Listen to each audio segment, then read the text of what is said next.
চলো তোমাদের দেখাই মা আজকে ডিনারে স্পেশাল কি বানাচ্ছে। আজকে আমাদের ডিনারে স্পেশাল মেনু হচ্ছে আলুর পরোটা। বোন রাত্রিবেলায় পড়া থেকে আসার পর ওর খিদে পেয়ে গেছিল, তাই মা ওর খাবারটা এখনই বানিয়ে ওকে দিয়ে দিচ্ছে। মা আমাকে একটু টেস্ট করার জন্য খাইয়ে দিল। আমি মাকে বলছিলাম আজকের আলুর পরোটাটা বেস্ট হয়েছে, মানে আলুর পুরটা না ভীষণ টেস্টি হয়েছে আজকে খেতে। জানো তো আমাদের দুপুরবেলায় যাই খাওয়া দাওয়া হোক না কেন, কিন্তু আমাদের রাত্রিবেলায় সবারই একটু মুখরোচক কিছু খেতে ইচ্ছা করে, তাই মা মাঝে মাঝে এরকম আলুর পরোটা, চাউমিন, পাস্তা, ফ্রাইড রাইস এগুলো আমাদের বানিয়ে বানিয়ে খাওয়ায়। আর আমাদের বাড়ির পাশেই তো বিরিয়ানির দোকান, বিরিয়ানি খাওয়া তো আমাদের হতেই থাকে। তারপরে আমি আর মা রাত্রিবেলায় বেরিয়েছিলাম, আমাদের টুকটাক কয়েকটা জিনিস কেনা ছিল, তো সেই জন্যই তো প্রথমেই কসমেটিক্সের দোকানটায় এসেছিলাম। এখান থেকে আমার ফেস ওয়াশ, হেয়ার কালার এগুলো নেওয়ার ছিল। তো এই দিদিটার দোকানে আমি অনেক দিন পর এলাম, তাই দিদিটার সাথে অনেকক্ষণ দাঁড়িয়ে দাঁড়িয়ে আমি আর মা গল্প করছিলাম।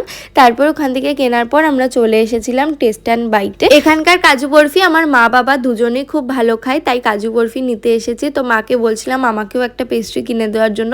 মা বললো যে অনেক রাত হয়েছে, বাড়ি গিয়ে ডিনার করতে হবে, তাই আজকে আর পেস্ট্রি কিনে দেবে না। তো চলো বাড়ি গিয়ে তোমাদের সঙ্গে শেয়ার করে দেবো ওই কসমেটিক্সের দোকান থেকে আমি কি কি কিনলাম। বাড়িতে চলে এসেছি, চলো এবার তোমাদের দেখিয়ে দিই আমি কি কি কিনলাম। তো ফার্স্টেই কিনেছি স্ট্রিক্সের একটা হেয়ার কালার, হেয়ার হাইলাইট করার জন্য। 2 বছর আগেও আমি হেয়ার হাইলাইট করেছিলাম, মা আমাকে ঘরেই করে দিয়েছিল, এবারেও মাই আমাকে করে দেবে।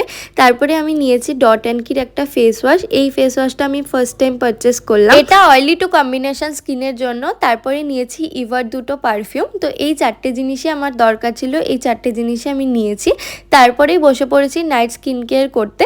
তো আজকে ফার্স্ট টাইম আমি এই ডট অ্যান্ড কির ফেস ওয়াশটা ইউজ করছি। দেখো ফার্স্ট দিন ইউজ করে তো কোনো কিছু রেজাল্ট পাওয়া যায় না, আমি কয়েকদিন ইউজ করে দেন তোমাদের সঙ্গে রিভিউ শেয়ার করতে পারবো। তোমরা কারা কারা ডট অ্যান্ড কির এই ফেস ওয়াশটা ইউজ করেছো আমাকে কমেন্ট করে জানিও তোমাদের কেমন লেগেছে। তারপরে আমি নিভিয়ার এই ময়শ্চারাইজারটা ইউজ করছি। এখন অল্প অল্প গরম পড়ে গেছে, তাও আমি এই ময়শ্চারাইজারটাই ইউজ করছি। এখন অল্প কোয়ান্টিটিতে ইউজ করি। দেখবে এখনো ফেস ওয়াশ করার পর, স্নান করে ওঠার পরে গায়ে হাত পায়ে টান ধরছে, তাই এখনো আমার এই ময়শ্চারাইজারটা চলে যাচ্ছে। তারপরেই আমি প্রতিদিন ঘুমানোর আগে এরকম বিনুনি করে শুই, নয়তো আমার চুল ছেড়ে শুলে না খুব অসুবিধা হয়। এই হচ্ছে আমার simple night skin care routine. আর আমি বাড়িতে এরকম হ্যান্ডমেড ক্রিম ব্লাশ বানাই। তো কালকে আমার একটা ব্লাশ ডেলিভারি দেওয়ার আছে, তো সেটাই বানালাম। তো আমার আজকের মিনি ব্লগটা এতটুকুই। Bye bye.